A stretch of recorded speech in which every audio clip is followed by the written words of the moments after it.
Well, I can't say I was expecting this one. I had heard that Vermintide was a commercial success, that Fat Shark had moved quite a bit of product, especially considering their status as an indie developer, and that Vermintide 2, the Squeakquel, was the logical next step, but I still wasn't expecting to wake up this morning and see an official announcement for Vermintide 2.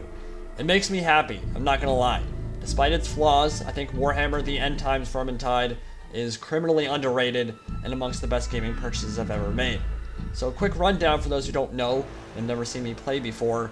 Vermintide is a first-person, and occasionally third-person as you see here, survival game with a melee focus set in the Warhammer Fantasy Battle universe, where you have the glorious opportunity to kill thousands upon thousands of beady-eyed Skaven. Feels like the last year has been the year of the rat. Seeing the Skaven get this much love in Mordheim and Total War Warhammer 2, and now this new announcement, it warms my heart. So it looks like we'll be getting a full reveal on October 17th, but in the meantime, I think this is a good opportunity to talk about our wish list, what we want from the Squeakquel, what features and options our little hearts desire, and do a bit of speculation about what we might see in the final product. Let me start off by saying, Vermintide is in its best state ever right now. Fat Shark is an independent video game development studio based out of Stockholm, Sweden, and they have done a glorious job of bringing the Warhammer world to life in my opinion. The gameplay spaces are stunning and well designed, the writing is surprisingly good, characters are lovable and frequently hilarious, and the combat is deceptively deep and nuanced in a good way. On the surface it looks like a hack and slash, left click and forget, but believe me, you will quickly discover how wrong that mindset is when you make the jump to Nightmare and especially Cataclysm difficulty. It has a decent modding community that's really helped keep the player base alive during the downtimes, and I think Fat Shark has done a fantastic job overall supporting the game almost 2 years after launch with free updates and content on a semi-regular basis. And that's the really important part to me. The part that really jumps out is the sheer amount of quality of life updates and small but useful feature additions that dramatically benefited the game. From the quests and contracts free DLC to the addition of the shrine for re-rolling traits and dropping specific weapons. The game started out as a great proof of concept that was a little grindy, might have been pushed out the door a little bit early, but grew into something truly great with Fat Shark's continued support, and the DLC has been completely affordable and very much worth the money in my opinion. But with all that said, how do we improve Game 2 even further? What was done poorly in Game 1 that should be addressed in Vermintide 2, and what information can we glean from what little has already been shown? Well, the first thing I noticed is that the End Times has been completely dropped from the title. You'll notice that Game 1 had Warhammer the End Times Vermintide as its title. Game 2 only has Vermintide 2. Does this mean we're going to be going back before the year 2521 of the Imperial calendar, when the Skaven rose up from beneath the Empire to begin their cataclysmic invasion? Maybe, but I think not. I can't figure out a good reason to drop it, other than maybe some licensing change. It's a sequel, so I do expect to continue the story, and continue with the 5 characters already established in Game 1, and the Skaven invasion that began in Game 1. Abandoning characters like Victor Saltzpyre and Barton Gorikson, who are frankly beloved at this point, would make a whole... it just wouldn't make a whole lot of sense to me. I think Sienna, Carillion, Marcus, Victor, and Barton all need to return for Game 2, as should the maps from Game 1. Maybe this is just my entitled ass carrying Total War Warhammer baggage around with me, but I would really like it if all my characters, gear, and the maps themselves carried over. Maybe not right at launch, but certainly in some update that comes for Game 2 afterwards. Perhaps that's not super viable, but that's what I want. I paid for all that content. It would add a ton of replayability to get to play through Uberschreik and Castle Drachenfels and Karak Asgaraz and Stromdorf again, with slight visual updates and some big changes in optimization in Game 2. Now, optimization was definitely one of the weaker points of Vermintide, especially around release in October of 2015, but even to this day, it still has some serious problems on that front. Some of the original Uberschreik and Stromdorf maps run quite poorly even on high-end machines, mine included, and it's just no fun having 100 FPS steady on the snow maps from Karak Asgaraz, and then immediately dropping to the 30s and 40s on Reaching Out and Garden of Moor, to name a few. It's just a very jarring experience, and it's bizarre because some of the maps, particularly Cursed Rune and Chain of Fire, run exceptionally well at all times, and then others run like a dog turd lit on fire and placed on top of your processor. Sorting those issues out on launch is going to be very important, because I do know some people with solid computers that got immediately turned off by how big FPS drops were on specific runs, and they didn't really want to come back to the game. I will say I'm a little bit disappointed we aren't headed to Lustria for Game 2. There's some clear downsides for a lizardman-themed Vermintide game, in that the charming dialogue that really has endeared us to these characters wouldn't exist with the children of the old ones. Saurus and Croxagores and Temple Guard and Slann, of course, aren't exactly known for their warm and lighthearted demeanor or caustic banter, and there would certainly be a smaller pool of weapons to draw from, but the Temple City aesthetic, ancient Aztec ruins, and gigantic structures dedicated to the gods, and the opportunity to fight Clan Pestilence and the disease-plagued monks and censer bears in that steaming jungle setting, I must say, that's a hell of a lot cooler in my opinion than Uberstrike or another Empire city. But it's a trade-off. It looks like we might be headed to Bretonnia and Carillion's home turf of Athel Loren in Vermintide 2, which could also be very, very cool. And that's the great thing about the Warhammer universe. There are so many settings that could be fleshed out that would make for some really awesome Vermintide gameplay. We'll talk a bit more about that based on the screenshots near the end of the video. The core gameplay doesn't need many changes, I feel like. Some people might disagree on that subject, but for me, it's great. And as I mentioned earlier, on the surface it looks super simple, but it's really not. There is a lot of complexity and depth in avoiding damage, and dodge dancing rat ogres and hordes of clan rats, weaving in and out of combat, and putting yourself at risk to thin the horde a bit before getting overwhelmed. Balancing offense and defense is a really interesting part of the game that is very rewarding to master, and of course, the way Skaven react to your strikes and the sounds and blood that greet your weapons as they find their target, that's what keeps me coming back.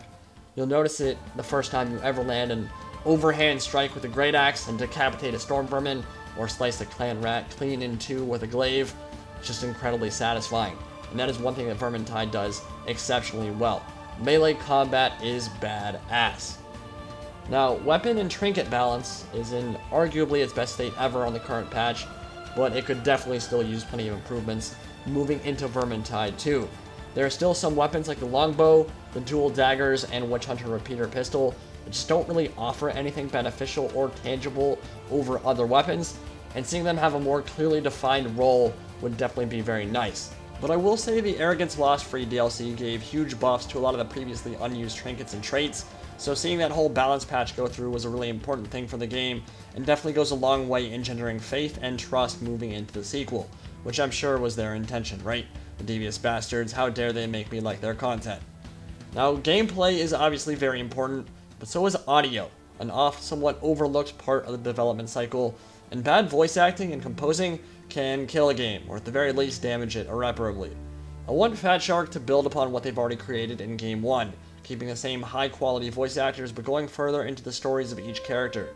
One of the best things about Vermintide, what really sets it apart from similar games, is the high-quality voice acting and character interactions. They do a fantastic job expanding on Warhammer lore and giving us oftentimes hilarious interactions and insight into what makes each character tick. The writing is fantastic and true to the established universe, and that's rare. We need more of it, and they've set such a high bar on this front, it'll be really obvious if there's a drop in quality there. By the same token, bring back Jesper Kyd. He is a fantastic composer, having created one of the most iconic original soundtracks of the last decade with the Assassin's Creed series. Believe me, take a listen to Ezio's Family if you've never heard his work before, and his work on Vermintide was phenomenal as well. An anemic, lifeless OST can really take you out of a game, while good composing can amplify and massively benefit the entire experience, immersing you in the universe. And I can't think of anyone better except maybe like Hans Zimmer. And I confess, my list of known composers is quite short, not exactly an expert on the topic, but I do know a great OST when I hear one, and Vermintide and Assassin's Creed definitely have them. I think he also did Darksiders and a few other games as well, so he has a really fantastic portfolio, and I really want to see Jesper Kyd return. More characters, weapons, and playstyles are an obvious discussion topic, of course. I'm not sure I like the idea of introducing classes to the game. I mean, you can't really have a healer class, for example, without completely invalidating the limited resource pickup system, and I want the focus to remain on melee and range combat, not on special abilities like a warrior priest chanting or something like that. But as we know, there are so many cool characters that could get added. especially in an end time scenario where factions that typically hated each other were very much more likely to band together to survive. A Vampire Blood Knight, a Bretonnian Questing Knight, a Wood Elf Spellsinger, or even Cousin Okri could all be great additions with your own sets of weapons, and that's on the more conservative side of things. You could get real crazy if you wanted, and this is a sequel that Fat Shark is going to have to convince people is worth the money, so new features, new characters, and new weapons are going to have to be the core that entices people into buying it. So they might have to get crazy, just as long as they stay true to the core of what made Vermintide 1 so good in the first place. I just want to caution, be careful with the implementation of skill trees or special abilities or a class-based system. If done poorly, they could ruin a good thing.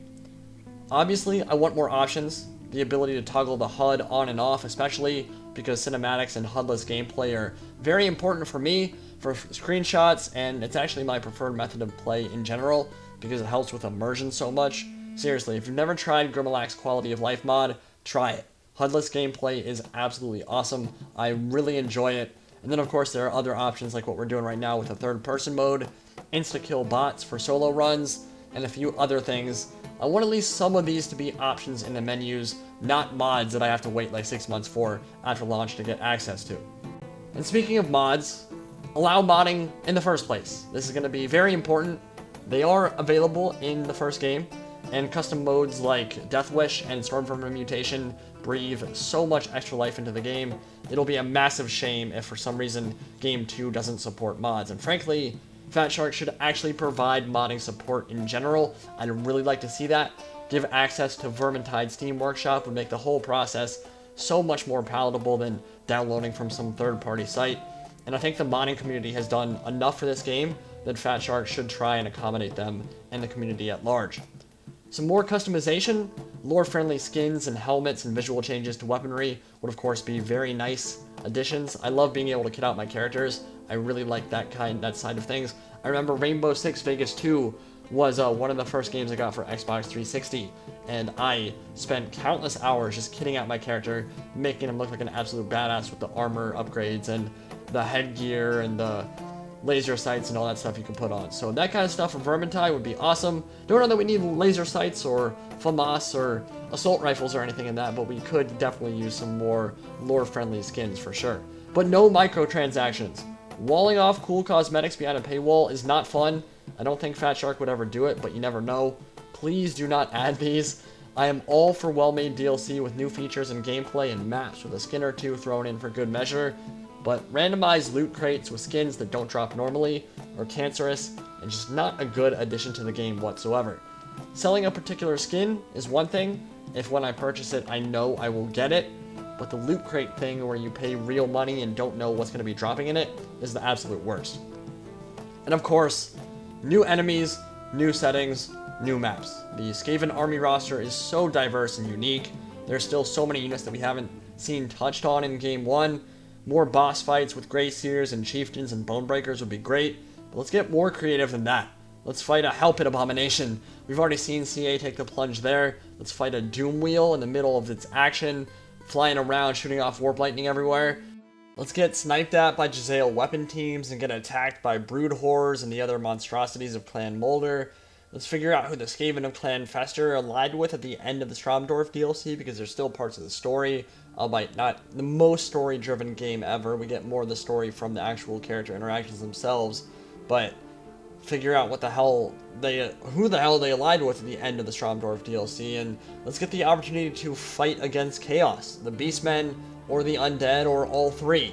Coordinate Berserkers, or Minotaurs, and Bestigors would be an absolute blast to gingerly touch our tips with, and there's so much stuff that they could do in terms of enemies. It's literally the whole Warhammer universe.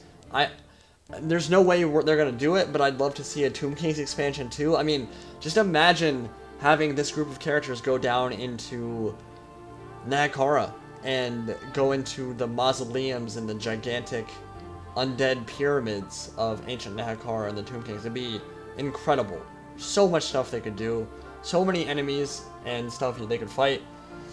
I think it'd still be easy for a Slann Mage Priest to just be like, teleport all the characters over and then introduce one or two Saurus or Temple Guard characters and come up with some lore reason why they had to get teleported to Lustria. Like, it's the end times. You can do whatever silly stuff you want to do. Like, it's fine. So, I don't know. There's a lot of stuff that could be done there. In terms of the screenshots, you can see clearly that we've got a Bretonnian farm here. We saw the realms of Athel Loren. Very, very close to that wood elf aesthetic that you would imagine Athel Loren would have. Maybe we'll get to see some of Carillian's happy tree friends or hear more about her backstory and why she was marked and left the forest for good. I hope Fat Shark can deliver another awesome game with some serious replayability. I'm really looking forward to it, and I'd really like to be the flagship guy for Vermintide 2, honestly. I didn't start playing until a couple of months after launch, so wasn't really there on the hype train in the beginning, but with how much the channel has grown and my extensive experience with Vermintide 1, I have a lot of hours on it. I could totally see it being a staple of the channel if nothing has changed by the time release date rolls around. Not sure when that's going to be happening yet, of course, but it looks like might be getting a release date on October 17th. I'm excited. Again, Vermintide is not perfect. There are tons of things that could be improved, and I most certainly didn't mention all of them.